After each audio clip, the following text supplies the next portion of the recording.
Okay. Then we go to the last part, technology and the future of humanity, a bit shorter than the other. Well, we already reflected on the motive in the second part, and then we talked about the technologies known to us. But we actually use technology to generate all sorts of things. And let's see. And we also described that the motive we use to evaluate the technology is also driving, helping to, or sort of input for the development and the use of technology. But you see there is something going on about the use of more and more technology. And that is what they also called the Jevons paradox, that when they invent new technologies that are actually creating more efficiency, that instead of leading towards less use, it's actually leading towards more use. So for instance, Jevon found out that it was already, I think from the start of the 20th or maybe even the end of the 19th century, he found out when they used still coal as fuel, that all the techniques that made sure that coal could be used more efficiently, so energy saving you could say, they only led to more use, and not being more efficient and less use of coal, but even more use of coal. I hope I made this clear. I will give another example. So, for instance, we have storage capacity in IT, and we see actually we used the first computers. They had hardly any storage capacity, and now our smartphones they have the more storage capacity than the biggest computers they had like 20, 30 years ago. And you could say, okay, now we can store so much on just a little piece of silicium, so we will probably use less storage, but actually you could see that we only use more storage because we will save more and more and more and more because we can. You see with you can see with the speed of computers, so they're not doing the same in less time, freeing up time, but actually they're doing more in the same time. And actually you can also see that in our work. We have all this efficiency in our work, and you could say, okay, now, well, it's very efficient using these machines and computers, etc. So we can do less work. We can do the same work in 4 hours. So we have 4 hours of free time. No, that's not what we do. We increase the workload. We still work 8 hours, but we do double the work, so to say, because we use these machines. So actually the theosophical explanation for this is, of course, that again desire is leading. We are actually only creating more and more and more and more. Actually, we're still driven by becoming more profit, etc. And of course, there's an end to that. We see that more and more around us. There are all these crises.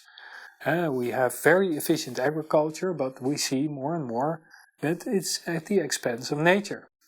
We see very efficient ICT, but we see more and more that everything is available through our smartphone, that it distracts us, that our attention is scattered, that people are coping with mental problems because of that, etc.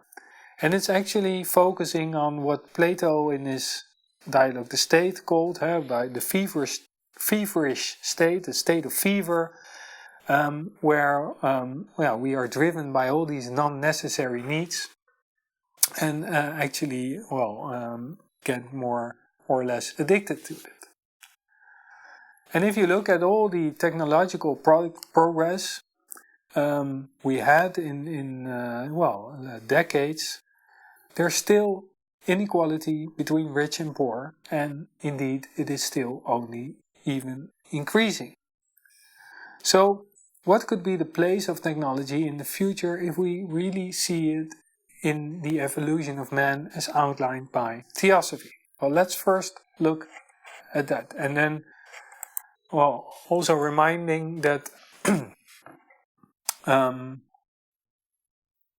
technology in essence serves to generate something for the benefit of a living being and ultimately for the evolution of the whole. That's really the purpose of technology. But if we don't have a good vision on this evolution of the whole, then technology serves whatever we are driven by. So to make clear, from Theosophy, a human being is evolving his thinking capacity. You could say, in short, he is evolving the generation of ideas. And that our evolution is in the evolution of not only just ideas, but actually the generation of the most compassionate, the most wise, the most universal thoughts. Really the higher aspects of our thinking we already discussed. Now, one conclusion that we can draw is because this is an internal development that goes from inwards to outwards, that there will be no external or material means that will change our evolutionary process, which is a development from within. Whatever material means or outside technology from outside we will invent, the development always comes from within.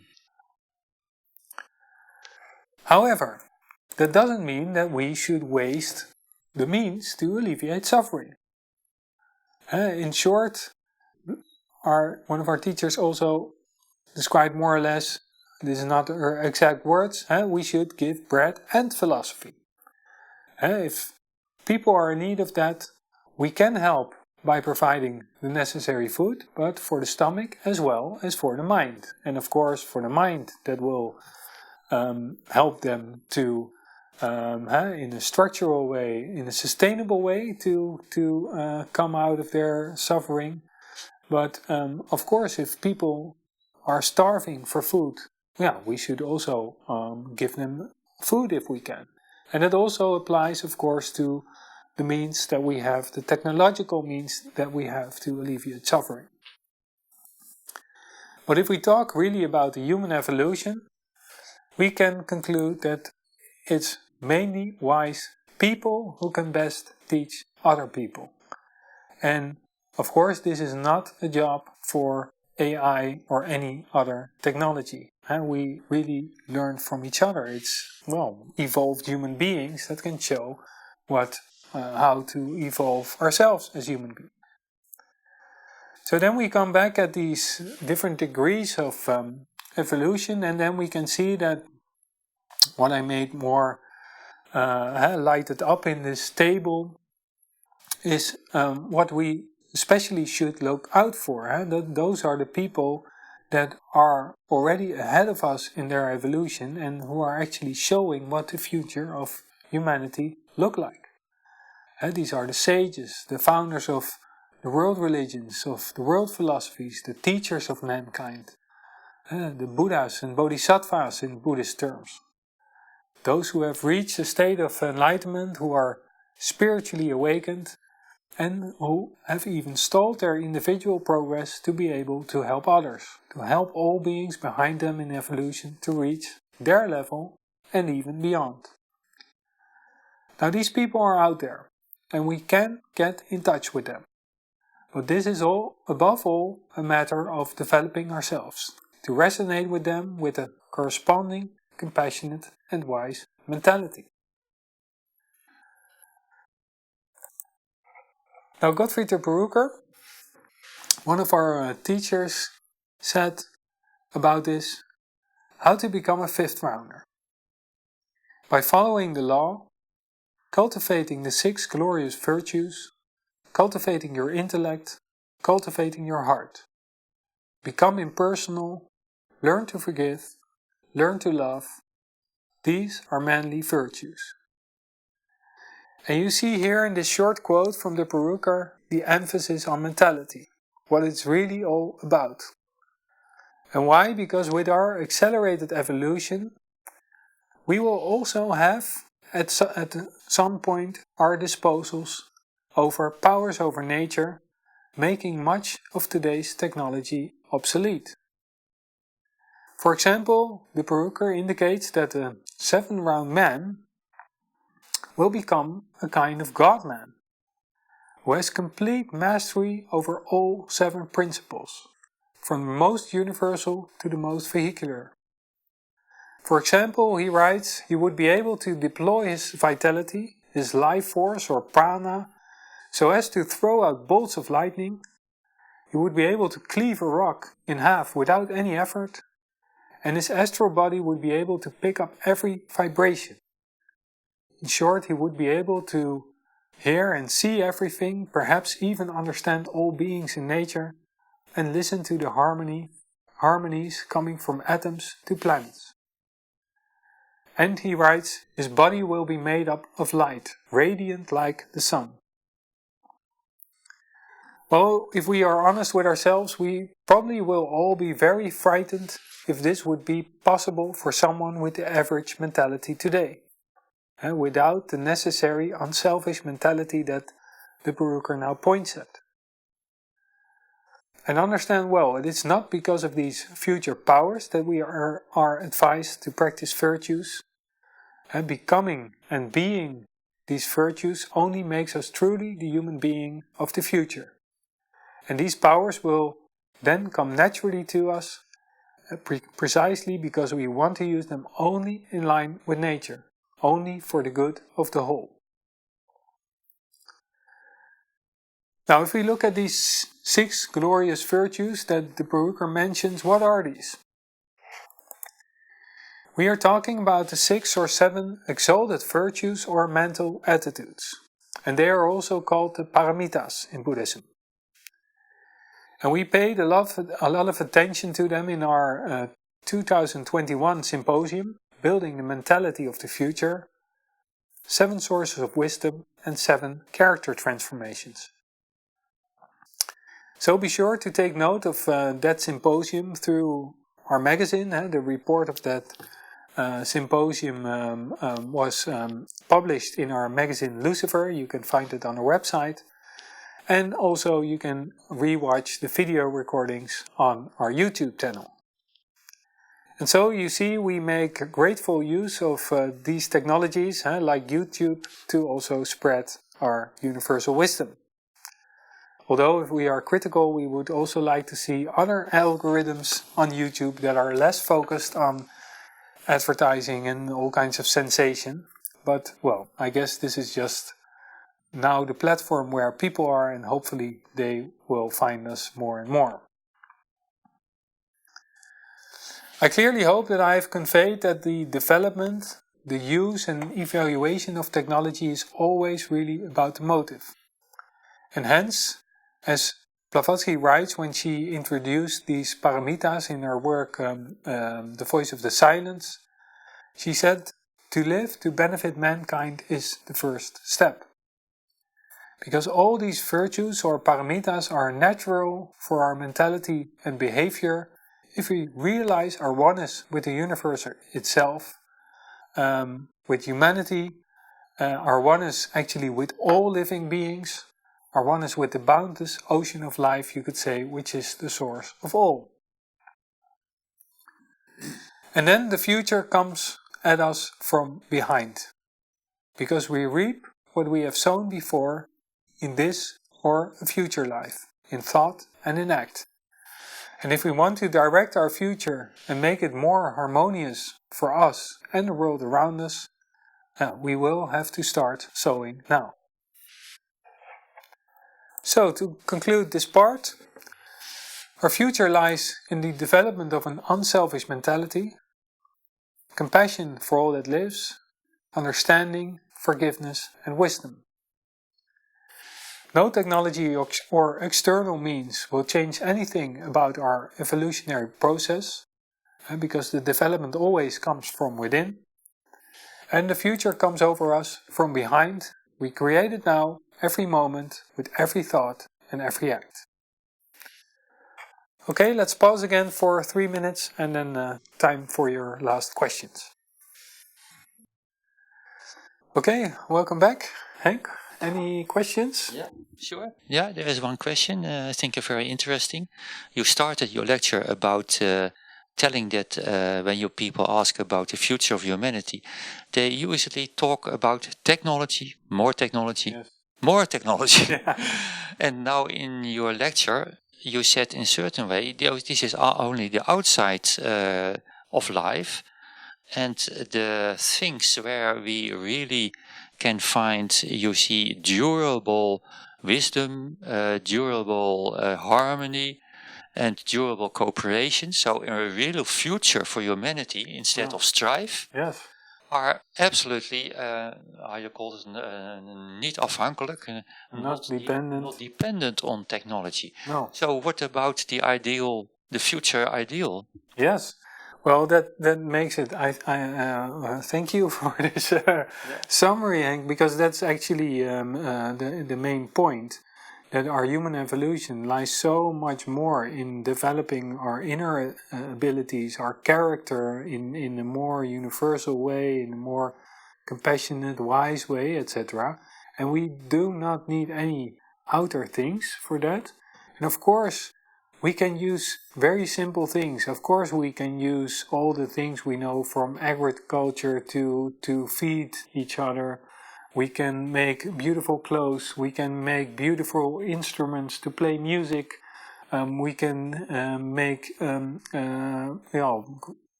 use all this knowledge for good architecture to live in a vanilla factory like buildings and houses. But that's all very, material. We only need just our bodies to survive in a healthy way, good food, some shelter, clothes, etc. That's all we need. The rest of the time we can use to really develop ourselves from the inside out. Learn arts, learn all kinds of knowledge and help us to, make discoveries in science, philosophy, etc. But we don't need all this technical stuff. And of course there are some, let's say, I think the internet is a really good, that's of course a great example.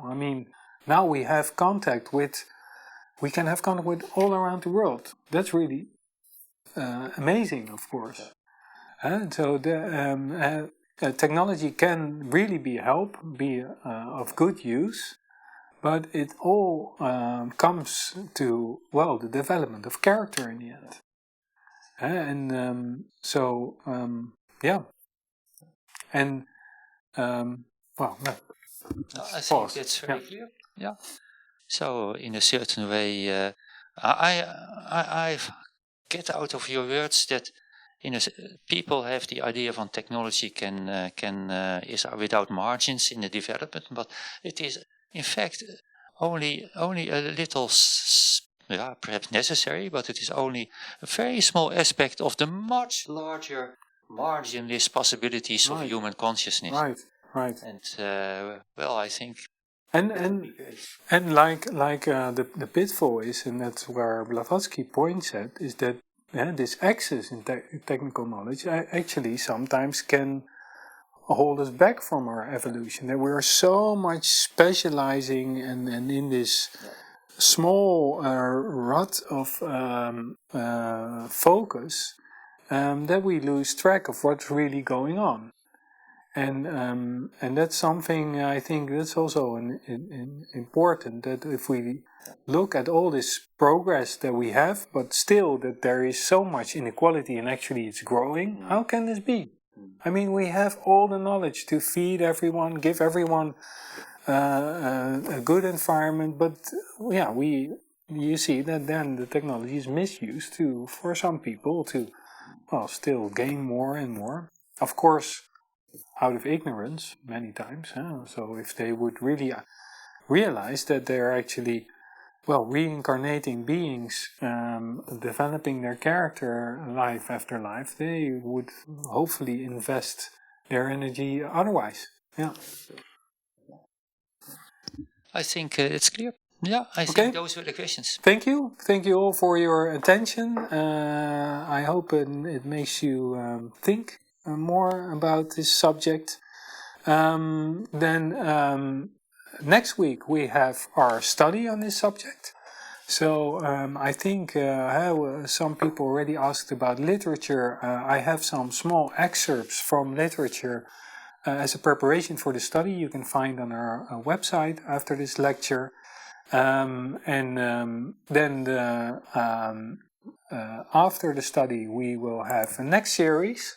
I already mentioned that on the compassion, the law of laws, with the first lecture, the hierarchy of compassion from Herman Vermeulen, and that really is about the future of humanity, because that's the beings I already mentioned, bodhisattvas, human Buddhas, he will talk more about. So I think also very interesting if you're interested in this topic. And as we always do, I will conclude with the Gayatri from the Rig Veda. This call of this, you could say, God-man who is already in ourselves, to bring that out more. O thou golden sun of most excellent splendor, illumine our hearts and fill our minds so that we, recognizing our oneness with the divinity, which is the heart of the universe, may see the pathway before our feet and tread it to those distant goals of perfection, stimulated by thine own radiant light.